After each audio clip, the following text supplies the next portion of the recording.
கதையோட ஆரம்பத்துல ஒரு குட்டி பொண்ணு தண்ணிக்குள்ள விழுந்துட்டு காப்பாத்த சொல்லி அவங்க அம்மா கிட்ட கேக்குற மாதிரி தெரியும். அப்ப அப்படியே கட் பண்ணா இது எல்லாமே ஒரு மெமரி மாதிரி வந்து நம்ம ஹீரோயின் கண்விழிக்கிறா. எஸ், அது நம்ம ஹீரோயினோட லைஃப்ல நடந்ததுதான். இப்போ நம்ம ஹீரோயின் அவங்களோட ஹஸ்பண்ட் அதுக்கப்புறம் அவங்க 2 பசங்க அப்படின்னு சொல்லி இவங்க 4 பேருமே ஊருக்கு ஒதுக்குப்புறமா கம்மி விலையில ஒரு வீடு ஒன்று விலைக்கு வந்திருக்குதுன்னு சொல்லி அதை வாங்கி வச்சிருந்திருக்காங்க. இப்போ அந்த வீட்டுக்கு தான் போய்கிட்டு இருக்கிறாங்களா. நம்ம ஹீரோயினோட பொண்ணு ஒருத்தி இருப்பா, அவ பேரு ஏப்ரல். அவளுக்கு இந்த மாதிரி இப்படி வீடு மாறி வரதுல விருப்பம் இல்லை போல. முகத்துல அவ்வளோ சோகம் இருக்கும். தன்னோட பொண்ணை சமாதானப்படுத்துற விதத்துல, இல்ல பாப்பா கண்டிப்பா வீட்டை பார்த்தா எனக்கு ரொம்பவுமே பிடிக்கும்னு சொன்னாலும் காட்டுக்கு நடுவில் வீட்டை வாங்கி வச்சுக்கிட்டு பிடிக்கிறதுக்கு என்னையா இருக்குது, நீ இவ்வளோ பெரிய வீட்டை காமிச்சாலும் நான் ஆச்சரியப்பட போறது இல்லைங்கிற மாதிரி விடாக புடியா இருப்பாளா. அதுக்கப்புறம் அந்த ஒரு வீட்டுக்கும் போறாங்க. வீட்டுக்குள்ள போனதுக்கு அப்புறம் ஆல்ரெடி ஃபர்னிச்சர் எல்லாமே வந்துருச்சு. இருந்தாலும் இப்போ அது எல்லாத்தையும் எடுத்து அடுக்கி வைக்கிறது அப்பா பெரிய வேலையா இருக்க போகுதுன்னு நம்ம ஹீரோயினுக்கு தெரியுதா. அதுக்கப்புறம் மேல மாடியெல்லாம் வந்து சுத்தி பார்த்துக்கிட்டு இருக்கும் போது நம்ம ஹீரோயினுக்கு உள்ள இடமே வந்து பயங்கர சில்லுன்னு இருக்கிற மாதிரி தெரியுது. பழைய வீடு தானே, அப்படி இப்படி இருக்கதான் செய்யும் அப்படின்னு ஹீரோவும் சொன்னாலும் பழைய வீடு இருக்கட்டும் யா, உடன் ஹவுஸ் அதனால சில்லுன்னு இருக்குங்களா, ஓகே தான். இருந்தாலும் வெளியில கிட்டத்தட்ட 40-45 டிகிரி இருக்கும் போலயே. சரி, இந்த வீட்டை இதுக்கு முன்னாடி ஓன் பண்ணியிருந்த ப்ரீவியஸ் ஓனர் அவர் ஏன் இவ்வளோ விலை கம்மியா இந்த வீட்டை வித்தாருன்னு கேட்க நம்ம ஹீரோவுக்கு தெரியல. மேபி ஏதாவது ஒரு பண கஷ்டமா இருந்திருக்கும். எது என்னமோ நமக்கு விலை கம்மியா கிடைச்சிருந்திருக்கு. இதே விலைக்கு நம்ம சிட்டியில வாங்கணும்னு ஏன் 10க்கு 10 ரூம் கூட வாங்கியிருக்க முடியாது. ஆகையால் இந்த வீட்டில் இருக்கிற ஒரு சில உடசல்களை மட்டும் நம்ம ப்ராப்பரா கிளீன் பண்ணிட்டோம் அப்படின்னா எல்லாமே கரெக்டா இருக்குங்கிற மாதிரிலாம் சொல்லிக்கிட்டு இருப்பான். அன்னைக்கு நைட்டு ஹீரோயின் திங்ஸ் எல்லாம் எடுத்து வச்சுக்கிட்டு இருக்கும்போது அப்போ ஸ்டெப்ஸ்ல இருந்து ஏதோ ஒரு பால் ஒன்று உருண்டு வருமா. இது எங்கட மேல இருந்து வருதுன்னு ஃபாலோ பண்ணி போனா அங்க ஸ்டெப்ஸ் பக்கத்துல ஒரு அட்டைப்பொட்டிங்கிறது இருக்கும். அந்த அட்டைப்பொட்டி ஓகே ப்ரீவியஸ் ஓனர் விட்டுட்டு போயிருப்பாங்க போலயேன்னு அதுல இருக்கிறதெல்லாம் செக் பண்ணிட்டு இருக்கும்போது அப்போ அந்த அட்டைப்பொட்டியில ஒரு பொம்மை ஒன்று இருக்கும். அது பாக்குறதுக்கே கொஞ்சம் விகாரமா இருக்குமா. ஆகையால் ஹீரோயின் அதை அப்படியே எடுத்து கொண்டு போய் ஒரு குப்பை தொட்டியில போட்டுறான். அதே நேரத்தில் நம்ம ஏப்ரல் இருக்கிறாள், ஸோ அவ ரூம்ல படுத்துட்டு அப்படியே ஒரு மாதிரி தேம்பி அழுதுகிட்டு இருப்பா. தன்னோட நண்பர்கள் எல்லாரையும் விட்டுட்டு வந்திருக்கா. நாளைக்கு புது ஸ்கூல் வேற போக போறாள்ல, ஸோ அதனால தான் அப்படி வருத்தம். அடுத்த நாள் காலையில எல்லாரும் சாப்பிட்டு நம்ம ஹீரோ தான் பசங்க 2 பேரையும் கொண்டு போய் ஸ்கூல்ல டிராப் பண்றானா. அதுவே ஹீரோயின் வீட்டில் இருக்கிற வேலையெல்லாம் பார்த்துட்டு இருக்கும் போது அப்போ கபோர்ட்ல அந்த பொம்மைங்கிறது இருக்கும். அவள்தான் பயந்துருவா. எடுத்து கொண்டு போய் திருப்பியும் குப்பை தொட்டிலேயே போட அதே நேரத்தில் ஹீரோவும் அவன் வேலை செய்யற இடத்துக்கு போயிருந்திருப்பானா. அங்க வேலை செய்யற ஒரு கொலீக் வந்து ஹீரோ கிட்ட ஆமா எந்த வீட்டுக்கு வாடகைக்கு வந்திருக்கீங்க அப்படின்லாம் கேட்டுட்டு இருக்கும் போது வாடகைல இல்ல இங்க இருக்கிற ஒரு வீட்டை பர்ச்சேஸ் பண்ணியிருந்திருக்கோன்னு சொல்லுவாரா. என்னது அந்த ஒரு வீட்டையா, பரவாயில்ல அந்த வீட்டுக்கு நீங்க வந்ததும் நல்லதா தான் போச்சு. ஏன்னா பெருசா அந்த வீட்டுல இது வரைக்கும் யாரும் ஸ்டே பண்ணி நான் பார்த்தது இல்லைங்கிற மாதிரி சொல்லுவாரு. தனியா இருந்த வீட்டுல இப்போ ஆளுங்க இருக்கிறது நல்லதுங்கிற மாதிரி பேசிட்டு இருப்பாப்லையா. ஆனா ஹீரோவுக்கு தான் லைட்டா இடிக்குது. கட் பண்ணா அடுத்த நாள் காலையில நம்ம ஹீரோயின் தூங்கிட்டு இருக்கிற அவங்களோட பையனை எழுப்பலான்னு போனா பெட்ல அந்த பொம்மை இருக்குமா. அதை பார்த்தோன்னே கோவப்பட்டு நீ தான் குப்பை தொட்டில இருந்து அந்த பொம்மையை எடுத்துட்டு வரையாடான்னு அதை கொண்டு போய் குப்பை தொட்டிலேயே போட்டுருவாங்க. ஆனா அதுக்கப்புறம் ஒன்ஸ் பசங்க எல்லாரையுமே அனுப்பி விட்டுட்டு நம்ம ஹீரோயின் ஒரு தெரப்பிக்காக போயிருந்திருப்பாங்க. அவங்களுக்கு தான் அடிக்கடி ஏதோ ஒரு பொண்ணு காப்பாற்ற சொல்லி கேட்குற மாதிரியான சில கனவுகள்லாம் வரும்ல. அது ஆக்சுவலி நம்ம ஹீரோயினோட பொண்ணு வந்து இன்னொரு பொண்ணு இருந்திருப்பா, சின்ன பொண்ணு ஒருத்தி. அவ இந்த மாதிரி அவங்க ப்ரீவியஸா இருந்த வீட்டில் இருந்த ஸ்விம்மிங் பூல்ல மூழ்கி இறந்து போயிருந்திருக்கா. அந்த விஷயங்கள் ஹீரோயினை ஒரு மாதிரி மென்டலி அஃபெக்ட் பண்ணியிருந்திருக்குது. அதுல இருந்தும் ஹீரோயினை மீட்டு கொண்டு வரதுக்காக தான் இந்த மாதிரி வேற வீட்டை தேடி வந்திருக்காங்க. தெரப்பி செஷன்லாம் முடிஞ்சதுக்கு அப்புறம் அன்னைக்கு நைட்டு நம்ம ஹீரோ அவன் கூட வேலை செய்யற ஃப்ரெண்டையும் அவனோட ஒய்ஃபையும் டின்னருக்காக இன்வைட் பண்ணியிருந்திருப்பாங்களா. எல்லாரும் ஜாலியாக வந்து சும்மா கதையெல்லாம் பேசிக்கிட்டு இருக்கும்போது அப்போ அந்த ஃப்ரெண்டோட ஒய்ஃப் வந்து சொல்லுவாங்க அவங்க வந்து லைக் பூர்வீகமா ஆப்பிரிக்கால இருந்து வந்தவங்களாமா. இந்த மேட்டரை ஒரு மாதிரி ஜோக்கா தான் கான்வர்சேஷனுக்குள்ள கொண்டு வந்திருப்பாங்களா. அந்த ஃப்ரெண்டு வந்து கலாய்ப்பாரு, இங்க என் ஆளோட பாட்டிமா இருக்கிறாங்கல்ல ஏதோ மந்திரம் தெரியுது மாயம் தெரியுது அப்படிங்கிற மாதிரிலாம் புருடா விட்டுக்கிட்டு இருப்பாங்க, சிட்டியில் இருக்கிற நம்மளெல்லாம் ஏமாத்தா பாக்குறாங்க அப்படின்னு சொன்னா அவங்க ஒய்ஃப் அந்த விஷயத்த மறுத்தளிச்சு பேசுறாங்க. நீ நம்பலினா நம்பாதடா, இருந்தாலும் எங்க பாட்டிமா சொன்ன விஷயங்கள் உண்மை. ஏன் என்னால கூட இருள் சக்திகள் நிறைஞ்ச விஷயங்களை வந்து உணர முடியுங்கிற மாதிரி சொல்லுவாங்களா. அண்ட் இவங்க இப்படி சொல்றது எல்லாமே நம்ம ஹீரோயினுக்கு ஒரு விதமான ஒரு கியூரியாசிட்டியை கிளப்பதான் செய்யுது. ஓகே ஃபைன், இல்ல அப்படி உங்களால பேயை உணர முடியுதுன்னா அதுவும் கரெக்ட் தான், நல்லதுக்கு தான் அப்படிங்கிற மாதிரிலாம் சொல்லிக்கிட்டு இருப்பா. ஆனா இவங்க பேசிக்கிட்டு இருக்கும் போதே நம்ம ஹீரோவோட குட்டி பையன் இருக்கிறான்ல அவனுக்கு ஏதோ மூக்குல இருந்து ப்ளீட் ஆகுற மாதிரி தெரியும். உடனே ஹீரோயின் அவனை ரெஸ்ட் ரூம் கூட்டிட்டு போயிட்டு அவனோட நோஸ் எல்லாத்தையும் கிளீன் பண்ணிட்டு இருக்கும் போது அவன் சொல்லுவான், நீங்க தேவையில்லாம அவங்கள கோவப்படுத்துறீங்க, அவங்க உங்க மேல கோவமா இருக்கிறாங்கிற மாதிரி. என்ன இப்ப வந்த கெஸ்ட பத்தி பேசுறானா அப்படின்னு தான் நம்ம ஹீரோயின் யோசிக்கிறாளா. அதுக்கப்புறம் அந்த ஃப்ரெண்டையும் அவங்க ஒய்ஃபையும் நம்ம ஹீரோ தான் வெளியே வந்து அனுப்பி வைக்கும் போது அப்ப அந்த ஒய்ஃப் சொல்லுவாங்க, தப்பா நினைச்சுக்காதீங்க, இந்த இடத்துல ஒரு பேஸ்மெண்ட் ஒன்று இருக்கு, எக்காரணம் கொண்டு உள்ள போகாதீங்க, என்னால அங்கிருந்து ஏதோ ஒரு விஷயத்த தப்பா சென்ஸ் பண்ண முடியுதுன்னு சொன்னா. இந்த மாயாஜால விஷயங்களை பொய்ன்னு சொல்றதுக்கு எனக்கு விருப்பம் கிடையாது. இருந்தாலும் மேடம் நீங்க கவலை பண்ணுங்கிற அவசியம் கிடையாது, இந்த வீட்டுல அப்படி எந்த ஒரு பேஸ்மெண்ட்டும் இல்ல, கோச்சுக்காதீங்க அப்படின்னு சொல்லி அனுப்பி விட்டுருவான். ஆனா என்னதான் அந்த ஹீரோ முன்னாடி அவங்க சிரிச்சுக்கிட்டு இருந்தாலுமே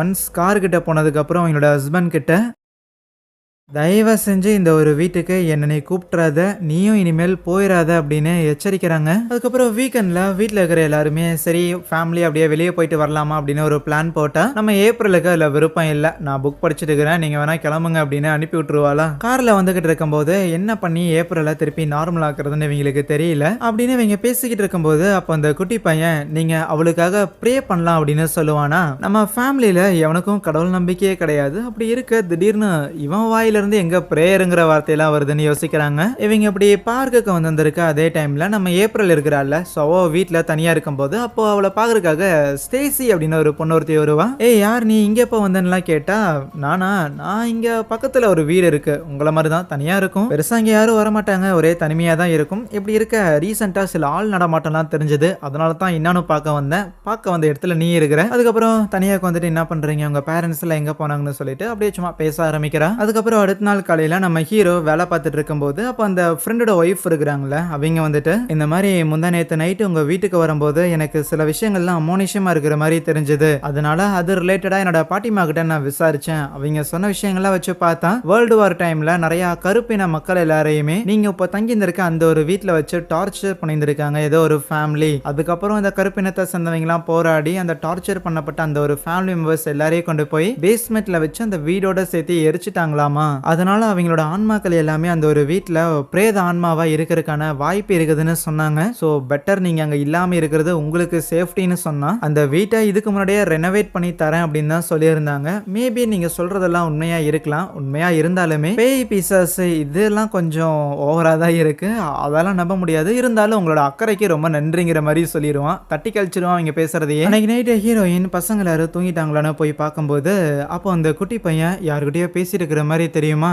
இவங்களும் கிட்ட போய் பாக்குறாங்க, பார்த்தா அது அந்த பொம்மையா தான் இருக்கும். இது எதுக்கூட திருப்பி திருப்பி எடுத்துட்டு வரேன்னு செம்ம கான்ல ஹீரோயின் அந்த பொம்மையை கொண்டு போய் குப்பை தொட்டியில போட்டு இந்த தடவை அந்த குப்பை தொட்டிலே வச்சு எரிச்சு விட்டுறாங்க. ஆனா வீட்டுக்குள்ள திருப்பியுமே அந்த குட்டி பையன் அதே ஒரு உருவத்துக்கிட்ட பேசுறான், அவங்க உன்னை பத்தி புரிஞ்சுக்கல, வெயிட் பண்ணு, கூடிய சீக்கிரம் புரிஞ்சுக்குவாங்க அப்படிங்கிற மாதிரி பேசிக்கிட்டு இருப்பான். அடுத்த நாள் காலையில பசங்க எல்லாரையுமே ஸ்கூலுக்கு அனுப்பி வச்சுட்டு நம்ம ஹீரோயினுமே அந்த தெரப்பி செஷன் இருக்கும்ல அதுக்காக கார் எடுத்துட்டு போயிருந்திருப்பாளா. ஆனா திடீர்னு போற வழியிலேயே கார் என்னன்னா அப்படியே ஸ்டாப் ஆயிரும். ஆஹா இப்படி நடுக்காட்டுக்குள்ள தான் வந்து நிக்கணுமா அப்படின்னு ஹீரோயின் பயங்கர வருத்தத்துல இருக்கும்போது அப்போ அந்த இடத்துக்கு ஒரு நபர் வரான். நான் மேடம் கார் ஸ்டாப் ஆயிடுச்சான்னு சொல்லிட்டு போனட்டை ஓபன் பண்ணி அவன் சில வேலையெல்லாம் பார்த்து காரை திருப்பியும் ஸ்டார்ட் பண்ணி கொடுக்குறானா. ரொம்ப நன்றி ஐயா அப்படின்னு அவரோட உதவிக்கு தேங்க்ஸ் எல்லாம் சொல்லும் போது நமக்குள்ள தேங்க்ஸ் எல்லாம் இதுக்கு அப்புறம் இப்போ நீங்க ஸ்டே பண்ணியிருக்க அந்த ஒரு வீட்டுக்கு பெரும்பாலும் யாரும் வரமாட்டாங்க, அப்படி இருந்த போதிலும் நீங்க வந்திருக்கீங்கன்னா முடிஞ்ச வரைக்கும் இங்க இருக்கிற ஆளுங்களோட பேச்சை நீங்க நம்பாம இருக்கிறது உங்களுக்கு நல்லதுங்கிற மாதிரி சொல்லுவான். ஆனா இதெல்லாம் கேட்ட ஹீரோயினுக்கு இப்போ எதுக்கு இவன்ட்ட நம்ம பேசணும் அப்படிங்கிற மாதிரியான சிந்தனையிலேயே அதுக்கப்புறம் தெரப்பிக்கும் போயிருந்திருப்பாளா. ஹீரோயின் இந்த தெரப்பி அட்டன் பண்றதுக்கான காரணமே அன்னைக்கு அவ கொஞ்சம் கவனக்குறைவா இல்லாம இருந்திருந்தா மேபி அன்னைக்கு என்னோட குழந்தை தண்ணியில விழுந்து துடிச்சிட்டு இருக்கும்போது நான் கண்டிப்பா போய் காப்பாத்திருக்கணும், நான் தூங்கிட்டு இருந்திருக்க கூடாதுன்னு சொல்லி ரொம்பவுமே கில்ட்டா ஃபீல் பண்றேன். ஒரு நாள் நம்ம ஹீரோயின் தூங்கிட்டு இருக்கும்போது சம்திங் யாரோ காப்பாத்துங்கன்னு கூப்பிடுற மாதிரி சத்தம் கேட்குமா. என்னடான்னு ஓடி வந்தா அங்க வீட்டுக்கு வெளியில இருக்கிற ஸ்விம்மிங் பூல்ல அந்த குட்டி பையன் விழுந்திருப்பான். அதுக்கப்புறம் அவனை தூக்கிட்டு வந்தாலுமே ஹீரோயின்லாம் பயங்கரமா புலம்புவா, எதுக்குடா தேவையில்லாம போய் தண்ணிக்குள்ள விழுந்தா உனக்கு அது எவ்வளவு ஆபத்து தெரியுமா அப்படின்னு சொல்லி பயங்கரமா புலம்புவா. ஹீரோ தான் அந்த குட்டி பையன்கிட்ட இந்த மாதிரி ஆபத்தான விஷயங்கள்லாம் பண்ணக்கூடாது, என்ன புரியுதா சரியான. அதுக்கப்புறம் அவனை தூங்க போக சொல்லிட்டு நம்ம ஹீரோயினுமே சமாதானப்படுத்துறான். கமான் லைக் புரியுது நீ ஏன் இவ்வளவு டென்ஷன் ஆகுறன்னு, இருந்தாலும் பையனுக்கு எதுவும் ஆகலையில நீ கவலைப்படாத அப்படின்னு சொல்லி அவளே கொஞ்சம் காம் டவுன் பண்றான். அதுக்கப்புறம் ஹீரோயினுமே பையன்கிட்ட போயிட்டு இப்படி அம்மா உன்னை திட்டினதுக்காக எல்லாம் மன்னிச்சிடு சரியா அப்படின்னு பையன்கிட்ட மன்னிப்பு கேட்டுக்கிட்டு இருக்க. அதுவே அந்த பையன் என்ன சொல்லுவானா, நீங்க தேவையில்லாம அவங்கள கோவப்படுத்திட்டீங்க அப்படிங்கிற மாதிரி சொல்லுவான். நான் யாரை கோவப்படுத்தினான்னு கேட்டதுக்கு அது உங்களுக்கே தெரியுங்கிற மாதிரியும் சொல்லுவானா. அவள் தான் ஹீரோயினுக்கு பயமாயிரும். ஆகையால் அவங்க ஹஸ்பண்ட் கிட்ட இந்த வீட்டுல இருக்க வேண்டாமே, இங்க இருந்து போகலாமேன்னு கேட்டா அவருக்கு அம்மா தாயே எவ்வளவு செலவு பண்ணியிருந்திருக்கும், அப்படியெல்லாம் வீட்டெல்லாம் மாத்திட்டு இருக்க முடியாதுன்னு சொல்லும்போது சரி அப்படின்னா அட்லீஸ்ட் இந்த வீட்டுல இருக்கிற ஸ்விம்மிங் பூலையாவது நீங்க க்ளோஸ் பண்ணிருங்கன்னு சொல்லும்போது அதுக்கு அவர் ஓகேங்கிறாரு. இருந்தாலும் ஒரு வீட்டை வாங்கிட்டு அதுல நிம்மதியா கூட வாழ முடியலையேன்னு மனுஷனுக்கு கொஞ்சம் வருத்தமா தான் இருக்கு. அதுக்கப்புறம் அடுத்த நாள் காலையில எல்லாரும் வீட்டை விட்டு போனதுக்கு அப்புறம் நம்ம ஹீரோயின் அந்த குட்டி பையனோட ரூம்ல ஒரு ரெக்கார்டர் ஒன்று வச்சிருந்துருப்பாங்களா, அதை எடுத்து செக் பண்ணி பாக்குறான். செக் பண்ணி பார்த்தா அந்த குட்டி பையன் கூட ஏதோ ஒரு பொண்ணுக்கு வந்து பேசிட்டு இருக்கிற மாதிரி இருக்கு. பேசிக்கிட்டு இருக்க அந்த பொண்ணோட குரல் அது நம்ம ஹீரோயினோட இறந்து போன பொண்ணு இருக்கிறாள்ல அவளோட குரல் தான். உடனே இந்த விஷயத்த ஹீரோக்கு இன்ஃபார்ம் பண்ணி ஆகணும்னு அவனை கால் பண்ணி கூப்பிட்டா அவன் வேலையில இருக்கிறான். ஆகையால் பாதியில வர முடியாது. இதை ஏதாவது பண்ணணும், யாருக்கிட்டையாவது சொல்லியே ஆகணும்னு அந்த தெரபிஸ்ட் கிட்ட போய் சொல்லுவா. அண்ட் சொல்லிட்டு கூடவே இந்தாங்க இதுதான் இதுக்கான ஆதாரங்கிற மாதிரி அந்த ரெக்கார்டரையும் ப்ளே பண்ணி காமிச்சா உப்பு அந்த பொண்ணோட குரலுங்கிறதே இருக்காது. ரேதர் அந்த பையன் மட்டும் தனியா பேசிட்டு இருக்கிற மாதிரி தெரியும். அண்ட் தெரபிஸ்ட் அதை பெருசாவும் எடுத்துக்கல. சின்ன பசங்க இந்த மாதிரி தனக்கு தானே பேசிக்கிட்டு இருப்பாங்க, இதையெல்லாம் நீங்க சீரியஸா எடுத்துக்கிட்டு இருக்கிறீங்களா அப்படின்னு ஹீரோயினை பார்த்து ஒரு கேள்வி கேட்க அவட்ட பதில் இல்ல. ஆகையால அந்த தெரபிஸ்ட் நம்ம ஹீரோயின் சொல்ற விஷயங்கள் எல்லாம் கேட்டுட்டு அவரு ஒரு கன்க்ளூஷனுக்கு வராரு. இந்த மாதிரி உங்களோட அடியாள மனசுல சில விஷயங்கள் இருக்கும், சில வருத்தங்கள் இருக்கும், அதெல்லாம் தான் உங்களுக்கு இந்த மாதிரி சில விஷயங்களை காட்டுது, கேட்க வைக்குது. உங்க அடியாள மனசுல இருக்கிற அந்த ஒரு வருத்தத்துல இருந்து நீங்க மீண்டு வரல, அதனால உங்களோட பொண்ணோட மெமரிக்கு நீங்க ஒரு இடத்த வந்து ரெடி பண்ணி வைக்கணும்னு சொல்லுவாரு. லைக் ஒரு கல்லறை மாதிரி ஒரு மெமோரியல் ரெடி பண்ணி வைக்கணும்னு. ஏன்னா நம்ம ஹீரோயினோட ஃபேமிலி ரொம்ப ரிலீஜியஸான ஒரு ஃபேமிலிலாம் கிடையாது, அதனாலே இந்த கல்லறை இதெல்லாம் ரெடி பண்ணல போல. ஆகையால் இறந்து போன உங்க பொண்ணுக்கான ஒரு மெமோரியலை வந்து நீங்க ரெடி பண்ணி வைங்க. உங்களோட பொண்ணு உங்களோட வாழ்க்கையை விட்டு போயிட்டா இப்போ வந்து வேற ஒரு இடத்துல இருக்கிற அவளை உங்களுக்கு எப்போ பார்க்கணும்னு தோணுதோ அங்கே போய் பாருங்க அப்படிங்கிற மாதிரியான லைக் ஒரு சைக்காலஜிக்கலி ஒரு சாட்டிஸ்ஃபேக்ஷன் ஒன்று கிடைக்குங்கிற மாதிரி எப்படியே நாட்களுங்கிறது போகுது. ஒரு நாள் நம்ம ஹீரோயின் அவங்க வீட்டில் இந்த திங்ஸ் எல்லாம் எடுத்து வச்சுட்டு இருக்கும்போது அப்போ ஒரு வாய்ஸ் ஒன்று கேட்கும், அம்மா திரும்பி பாருங்கன்னு. அவளும் திரும்பி பார்க்குறான். அங்கே என்னடா இருக்குதுன்னு அங்கே இருக்கிற பொட்டியெல்லாம் நகர்த்திட்டு பார்க்கும்போது ஒரு போர்ட்ரேட் ஒன்று இருக்கும், அந்த இறந்து போனால அந்த பொண்ணோட ஃபோட்டோவாக இருக்கும். அதை ஹீரோயின் பார்த்துட்டே இருக்கும்போது அப்போ யாரோ காலிங் பெல் அழுத்துறாங்க. அது யாரானா அது நம்ம அந்த ஃப்ரெண்டு பையனோட ஒய்ஃப் இருந்தாங்கல்ல, அவங்களோட பாட்டிமாவா இருக்கும். உள்ள வந்து உட்காந்தோடனே அப்படியே முகத்துல ஒரு மாதிரி டெரரா வச்சுக்கிட்டு, இங்க பாருங்க மேடம், நான் சொல்றது எல்லாமே உண்மைதான், நான் சொல்றது எல்லாத்தையுமே நீங்க ஏத்துக்கல அப்படின்னாலுமே நான் சொல்றது எல்லாமே உண்மைதான். இந்த ஒரு இடத்துல இந்த ஒரு வீட்டுல பில்லி, சூனியம், அமானுஷ்யம், ஏவல்னு சொல்லி நிறைய விஷயங்கள் இருக்குது. அப்படியா மேடம், நிறைய விஷயங்கள் இருக்குதா? சரி இருக்கட்டும், இருந்தாலும் எங்கிட்ட எதுக்கு வந்து சொல்றீங்க அப்படின்னு ஹீரோயின் பெருசாக அந்த லேடி பேசுகிறது எதையுமே அவ்வளோ சீரியஸாக எடுத்துக்கிற மாதிரி தெரியல. ஆனால் ஆல்ரெடி கொஞ்சம் அமானுஷ்யமான விஷயங்கள் எல்லாம் ஹீரோயின் எக்ஸ்பீரியன்ஸ் பண்ணியிருக்காங்கல்ல. அப்படி இருக்கும்போது இந்த வார்னிங்கை ஏன் அவங்க சீரியஸாக எடுத்துக்கலைன்னா, இப்போ தான் காலையில் தான் போயிட்டு இந்த மாதிரி தெரபிஸ்ட்டை மீட் பண்ணிட்டு வந்திருப்பாங்க. அந்த தெரபிஸ்ட் என்னன்னா இந்த மாதிரி உங்களுக்கு கேட்குற வாய்ஸ் இது எல்லாமே உங்கள் மனசுல இருந்து தான் வருதுங்கிற மாதிரிலாம் சொல்லியிருப்பார்ல. ஸோ அதனால கொஞ்சம் ஓரளவுக்கு நம்ம ஹீரோயின் கன்வின்ஸ் ஆயிருந்திருக்கா, சரி இது பேயெல்லாம் இருக்காதுங்கிற மாதிரி. இருந்தாலும் அந்த லேடியும் லேஸில் விடுற மாதிரி தெரியல. இங்கே பாரு, இந்த ஒரு வீட்டுக்கடியில் இருக்கிற பேஸ்மெண்ட்டில் நரகத்துக்கான வாயில்ங்கிறது இருக்கு.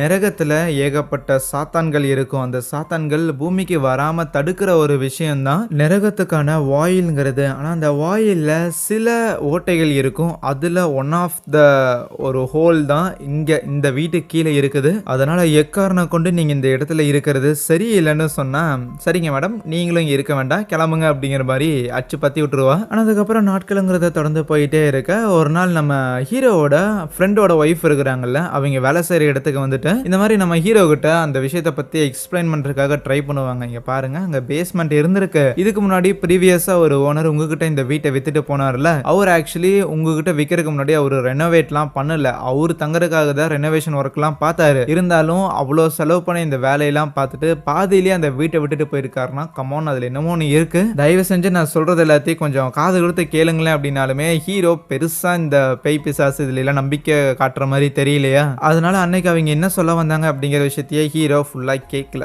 ஸோ இப்படி இருக்கும்போது இன்னொரு நாள் ஹீரோ நம்ம ஹீரோயினோட தெரபிஸ்ட் ஒருத்தர் இருப்பார்ல, ஸோ அவரை பார்க்கறதுக்காக தனியா மீட் பண்ண போயிருந்திருப்பானா. இந்த மாதிரி தன்னோட ஒய்ஃபை பத்தி எல்லாம் விசாரிச்சுக்கிட்டு இருக்கும்போது அதுக்கு அவர் என்னன்னா, உங்க ஒய்ஃப் ரொம்பவே மென்டலி டிஸ்டர்ப்டா இருந்தாங்களே, இப்போ என்ன ஓரளவுக்கு ஓகேவா இருக்கிறாங்களான்னு கேட்டதுக்கு, வெல் மென்டலி டிஸ்டர்ப்டா இருந்தாங்கிறது உண்மைதான், இருந்தாலும் ரீசெண்ட் டேஸா கொஞ்சம் ஒரு மாதிரி பிஹேவ் பண்றாங்கன்னு சொன்னதுக்கு, என்னதான் இருந்தாலும் ஒரு தாயா குழந்தை இழந்ததுங்கிறது வருத்தமா தானே இருக்குன்னு சொல்லும்போது ஹீரோக்கு அதிர்ச்சி. சீரியஸ்லி குழந்தைய இழந்தமா? நாங்க எப்ப இழந்தோன்னு கேட்டதுக்கு, ஆமா 7 வயசுல இருந்த ஒரு பொன் குழந்தை ஸ்விம்மிங் பூல்ல விழுந்து இறந்து போன காரணத்தால தான் அது எல்லாத்தையும் மறக்கிற விஷயமா நீங்க இந்த வீட்டுக்கு புதுசா குடி வந்திருக்கீங்கன்னு கேள்விப்பட்டேன்னு சொல்லும்போது ஹீரோவுக்கு அதிர்ச்சி. இவன் ஷாக் ஆகிறத பார்த்தா அப்படி ஒரு சம்பவம் நடக்கவே இல்லை போல. உடனே காரை எடுத்துக்கிட்டு எங்கேயோ கிளம்பி வந்துகிட்டு இருக்கும்போது அப்போ அவன் ஃப்ரெண்டோட ஒய்ஃப் இருக்கிறாங்கல்ல, அவங்களுக்கு கால் பண்ணிட்டு இந்த மாதிரி இந்த வீட்டோட வரலாறு சொல்றேன் அப்படிங்கிற மாதிரி ஏதோ சொல்லியிருந்தீங்களே, அது என்ன விஷயம் கொஞ்சம் ப்ராப்பரா எக்ஸ்பிளைன் பண்றீங்களான்னு கேட்க, நம்ம ஹீரோக்கு முன்னாடி இந்த வீட்டில் ஸ்டே பண்ணியிருந்தவங்களோட ஃபேமிலியில் இருக்கிற ஒரு குழந்தை வந்து அங்கே இருக்கிற ஸ்விம்மிங் பூலில் விழுந்து இறந்து போயிருச்சாமா. ஸோ அதுக்கப்புறம் அந்த இடத்த விட்டு அவங்க காலி பண்ணிட்டு போயிட்டாங்க அப்படின்னு சொல்லும்போது,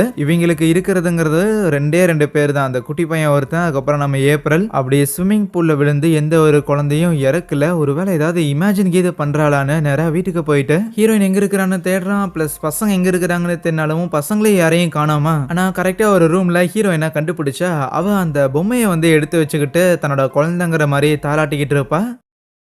பேசினாலாம் நார்மலா தான் பேச செய்றா. சரி பசங்கலாம் எங்கன்னு கேட்டதுக்கு அவங்கலாம் பேஸ்மெண்ட்ல இருக்கிறாங்கன்னு சொல்லும்போது ஹீரோக்கு புரியல. தொடர்ந்து எல்லாருமே இந்த பேஸ்மெண்ட்டே மென்ஷன் பண்றாங்களேன்னு அவனும் கீழே இறங்கிலாம் வந்து தேட ஆரம்பிப்பான பசங்கள. அண்ட் அப்போ ஒரு ரூம்ல இருந்து ஏதோ ஒரு பாட்டு சத்தம் மாதிரி வந்துகிட்டு இருக்கும். என்னடா அப்படின்னு ஒரு ரூம்குள்ள போனா அந்த இடத்துல இதுக்கு முன்னாடி இருந்த ஆளுங்க எல்லாரும் ஏதோ ஒரு பார்ட்டி வந்து செலிப்ரேட் பண்ணிருப்பாங்க போல. அது அந்த இடத்துல அந்த சீனுங்கிறது ரீக்ரியேட் ஆயிட்டு இருக்கும். அண்ட் அப்போ இந்த வீட்டோட ஓனர் மாதிரி ஒருத்தர் இருப்பாங்க. நடுவுல கோட் சூட் போட்டுக்கிறான்ல அவன் தான். அவன் அப்படியே நம்ம ஹீரோவை பார்த்துட்டு தேவையில்லாம இவன் இந்த கருப்பின நாய்ங்களை கூட்டிட்டு வந்து நம்ம வீட்லயே உட்கார வச்சு சோறு போட்டிருக்கான் அப்படின்னு சொல்லுவான். ஏன்னா அந்த டைம்ல இந்த ஒயிட் சுப்ரீமிஸ்ட் கைஸ் இருப்பானுங்களே, வெள்ளத்தோல் தான் சுப்பீரியாரிட்டிங்கிற மைண்ட் செட்ல இருக்கிறவனுங்க. ஆகையால் அங்க இருக்கிற எல்லாரும் அப்படியே ஒரு மாதிரி ஹீரோவை கார்னர் பண்ணிட்டு அவன் தலையில ஒரு கோணியை ஒன்று போட்டா சடனா நம்ம ஹீரோ திருப்பி நார்மல் ஆயிடுறான். அவன் முன்னாடி திருப்பி அதே ஆள் தான் நின்னுகிட்டு ஹீரோவை மிரட்டுற மாதிரிலாம் இருக்கு. என்னடா நடக்குதுன்னு ஹீரோ திருப்பி அங்கிருந்து எஸ்கேப் ஆகி வரும்போது அந்த குட்டி பையனோட ரூமுக்கு வருவானா. ஆனா அந்த ரூமோட கபோர்டு ஒன்று இருக்கும். அந்த கபோர்ட்ல இருந்துட்டு சம்திங் ஏதோ ஒன்று சத்தம் வர மாதிரி தெரிய பையன் கீது இங்கே இருப்பானோ அப்படின்னு உள்ள போனா அதுதான் அந்த பேஸ்மெண்ட்டுக்கான வழியா இருக்கும். ஸோ இவ்வளோ நாளா இவ்வளோ பேர் சொல்லிட்டு இருந்த அந்த பேஸ்மெண்ட்டுங்கிறது இதுதான். அந்த பேஸ்மெண்ட்டுக்குள்ள இருக்கிற பொட்டிக்குள்ள இருந்து தான் ஏதோ ஒரு குரல் கேட்க சரி அதுக்குள்ள தான் பசங்க மாட்டிருக்காங்க போலேன்னு அந்த பொட்டியை நீக்கிறதுக்காக முயற்சி பண்ணிட்டு இருப்பான். ஆனா அப்போ அங்க கார்னர்ல சம்திங் ஏதோ ஒரு ஹோல்ல இருந்து ஸ்டேசி அப்படிங்கிற அந்த ஒரு பொண்ணு ஒரு மாதிரி ரத்த குளியலோட எந்திரிச்சு வருவாளா. அவளை பார்த்தோன்னே நம்ம ஹீரோவுக்கு பயம் தான். இருந்தாலும் இந்த பொட்டிக்குள்ள முதல்ல இருக்கிற பசங்களை காப்பாத்துவோன்னு நீக்கினா அந்த பொட்டிக்குள்ள இறந்து போன அந்த 7 வயசு குழந்தை தான் இருக்கும். இதான் ஹீரோக்கு யாருன்னே தெரியாது. இதனோட புது குழந்தையா இருக்குதுன்னு அடிச்சு பிடிச்ச ஹீரோ வெளியில வரும்போது அங்க வராண்டால அந்த பொம்மைங்கிறத இருக்கும். அதை பார்த்து ஷாக் ஆயிட்டு இருந்தா அவனோட கழுத்துல அப்படியே ஒரு கயிறை போட்டு இழுத்து அவனை அதே ஒரு பேஸ்மெண்ட்டுக்கு யாரோ தரன்னு இழுத்துட்டு போற மாதிரி இருக்க. இப்போ அப்படியே கட் பண்ணி ஒரு வருஷம் கழிச்சு நம்ம ஹீரோயின் மட்டும்தான் அந்த ஃபேமிலியில மிஞ்சி பண்ண ஒருத்தியா இருப்பா. மிச்சம் 3 பேரும் காலி காணாம போயிட்டாங்க. ஆகையால் ஹீரோயின் தான் வீட்டில் இருக்கிற 3 பேரையும் போட்டு தள்ளிட்டான்னு சொல்லி அவளை அரெஸ்ட் பண்ணி கொண்டு குறை வச்சிருந்துருக்காங்களா. என்னதான் ஒரு வருஷமா நம்ம ஹீரோயினோட தெரபிஸ்டும் டெய்லி வந்து அவகிட்ட பேசிட்டு இருப்பாரு போல. என்னைக்கும் போல இன்னைக்குமே ஹீரோயின் கிட்ட இருந்து எந்த ஒரு பதிலும் வரல. ஸோ ஒரு 150 வருஷத்துக்கு முன்னாடி இந்த இடத்துல ஒரு ஒயிட் ஃபேமிலி வாழ்ந்து வந்திருக்காங்க. அவங்க இந்த பில்லி சூனியம் பிசாசு இந்த மாதிரியான சில வழிபாடுகள்லாம் பண்ண காரணத்தால அந்த பேஸ்மெண்ட்லயே வச்சு அந்த ஃபேமிலியை சேர்ந்தவங்களை எரிச்சிருந்திருக்காங்க. அதுக்கப்புறம் அந்த ஃபேமிலியை சேர்ந்தவங்க பேயா வந்து இந்த வீட்டுக்கு யார் யாரெல்லாம் வராங்களோ அவங்க கூட பழகி அவங்களையும் நரகத்துக்கு இழுத்துட்டு போற மாதிரியான ஒரு செயல்கள் இங்க நடந்துருக்கு. அந்த ஸ்டேசியா இருக்கட்டும், அப்புறம் ஹீரோயினுக்கு கார் ரிப்பேர் பண்றதுக்கு உதவி பண்ண ஆளா இருக்கட்டும், இவங்க 2 பேருமே வந்து அந்த ஒயிட் ஃபேமிலியை சேர்ந்தவங்க தான். அண்ட் கதை முடியும் போது இது ஒரு உண்மை சம்பவம் வேற போட்டு முடிக்கிறானுங்க. அவ்வளோ உண்மையா இருக்கிற மாதிரி தெரியல. எனிவேஸ் இந்த ஒரு கதை கொஞ்சம் போரிங்கா இருந்திருக்குங்கிறது எனக்கே தெரியுது. ஸோ அடுத்தடுத்த கதைகளில் பார்த்துக்கலாம். எனிவேஸ் கைஸ், மறக்காம இந்த வீடியோக்கு ஒரு லைக்கை தட்டி விட்டுட்டு இன்னும் நிறைய இன்ட்ரெஸ்டிங்கான கதைகள், இதை விட பெட்டரான கதைகள் தொடர்ந்து வரும். அதையும் பார்க்கறதுக்காக சேனலையுமே சப்ஸ்கிரைப் பண்ணி வச்சுக்கோங்க. So thank you.